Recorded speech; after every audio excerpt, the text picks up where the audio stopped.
ಯುವನಿಧಿ ಯೋಜನೆಯ ಮತ್ತೊಂದು ಅಪ್ಡೇಟ್ಗೆ ಎಲ್ಲರಿಗೂ ಸ್ವಾಗತ.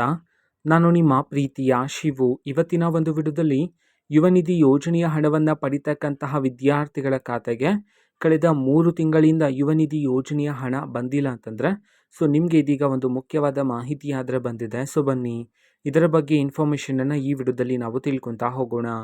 ವಿಡಿಯೋವನ್ನು ಸ್ಟಾರ್ಟ್ ಮಾಡ್ತೀನಿ. ಅದಕ್ಕಿಂತ ಮೊದಲು ನೀವಿನ್ನೂ ನಮ್ಮ ಚಾನೆಲ್ಗೆ ಸಬ್ಸ್ಕ್ರೈಬ್ ಮಾಡದೇ ಇದ್ದರೆ ಈ ಕೂಡಲೇ ಚಾನೆಲ್ಗೆ ಸಬ್ಸ್ಕ್ರೈಬ್ ಮಾಡ್ಕೊಳ್ಳಿ ಮತ್ತು ಲೈಕ್ ಮಾಡಿ. ಬನ್ನಿ ಈಗ ನಾವು ಇನ್ಫಾರ್ಮೇಷನನ್ನು ತಿಳ್ಕೊತಾ ಹೋಗೋಣ. ಹೌದು, ಇವತ್ತು ಯುವನಿಧಿ ಯೋಜನೆಯ ಹಣವನ್ನು ಪಡಿತಕ್ಕಂತಹ ವಿದ್ಯಾರ್ಥಿಗಳಿಗೆ ಇನ್ನೂ ಸಹ ಕಳೆದ 3 ತಿಂಗಳಿಂದ ಪೆಂಡಿಂಗ್ ಇರುವ 3 ತಿಂಗಳ ಯುವನಿಧಿ ಯೋಜನೆಯ ಹಣ ಬಂದಿಲ್ಲ ಅಂತಂದರೆ ನೀವು ಎಲಿಜಿಬಲ್ ಇದ್ದರೆ ಇವತ್ತು ವಿದ್ಯಾರ್ಥಿಗಳ ಖಾತೆಗೆ 3 ತಿಂಗಳಿನ ಹಣವನ್ನು ಬಿಡುಗಡೆ ಮಾಡೋದಕ್ಕೆ ಸಂಬಂಧಪಟ್ಟಂತೆ ಮಾಹಿತಿಯನ್ನಾದರೆ ತಿಳಿಸಲಾಗಿದೆ. ಅದೇ ರೀತಿ ಇವತ್ತು ಯಾವ ಯಾವ ಜಿಲ್ಲೆಗಳಲ್ಲಿನ ವಿದ್ಯಾರ್ಥಿಗಳ ಖಾತೆಗಾದರೆ ಕಳೆದ 3 ತಿಂಗಳ ಯುವನಿಧಿ ಯೋಜನೆಯ ಹಣವನ್ನು ಇವತ್ತು ಬಿಡುಗಡೆ ಮಾಡಲಾಗ್ತಿದೆ. ಈ ಒಂದು ಮಾಹಿತಿಯನ್ನು ನಾವು ತಿಳ್ಕೊಳೋದಾದರೆ ಇವತ್ತು ಕರ್ನಾಟಕದಲ್ಲಿರ್ತಕ್ಕಂತಹ ಈ 10 ಜಿಲ್ಲೆಗಳಲ್ಲಿನ ವಿದ್ಯಾರ್ಥಿಗಳ ಖಾತೆಗಾದರೆ ಇವತ್ತು ಪೆಂಡಿಂಗ್ ಇರುವ 3 ತಿಂಗಳಿನ ಯುವನಿಧಿ ಯೋಜನೆಯ ಹಣವನ್ನು ಬಿಡುಗಡೆ ಮಾಡೋದಕ್ಕೆ ಸಂಬಂಧಪಟ್ಟಂತೆ ಮಾಹಿತಿಯನ್ನಾದರೆ ತಿಳಿಸಲಾಗಿದೆ. ಬನ್ನಿ ಈಗ ನಾವು ಆ 10 ಜಿಲ್ಲೆಗಳ ಹೆಸರನ್ನು ತಿಳ್ಕೊತಾ ಹೋಗೋಣ.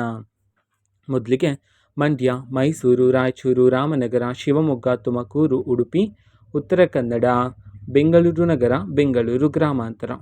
ಈ 10 ಜಿಲ್ಲೆಗಳಲ್ಲಿನ ವಿದ್ಯಾರ್ಥಿಗಳ ಖಾತೆಗಾದರೆ ಇವತ್ತು ಪೆಂಡಿಂಗ್ ಇರುವ 3 ತಿಂಗಳ ಯುವನಿಧಿ ಯೋಜನೆಯ ಹಣವನ್ನು ಒಟ್ಟಿಗೆ ಬಿಡುಗಡೆ ಮಾಡಲಾಗ್ತಿದೆ ಅಂತ ಹೇಳಿ ಇದೀಗ ಮಾಹಿತಿಯನ್ನಾದರೆ ತಿಳಿಸಿರ್ತಕ್ಕಂಥದ್ದು. ಓಕೆನಾ? ಇದು ಇವತ್ತಿನ ಒಂದು ವಿಡಿಯೋ. ಇದೇ ರೀತಿ ಇನ್ನು ಹಲವಾರು ಯೋಜನೆಗಳಿಗೆ ಸಂಬಂಧಪಟ್ಟಂತೆ ಮಾಹಿತಿ ಬಂದ ನಂತರ ಆದಷ್ಟು ಬೇಗ ನಾನು ನಿಮಗೆ ಇನ್ಫಾರ್ಮೇಷನನ್ನು ತಿಳಿಸ್ತೇನೆ.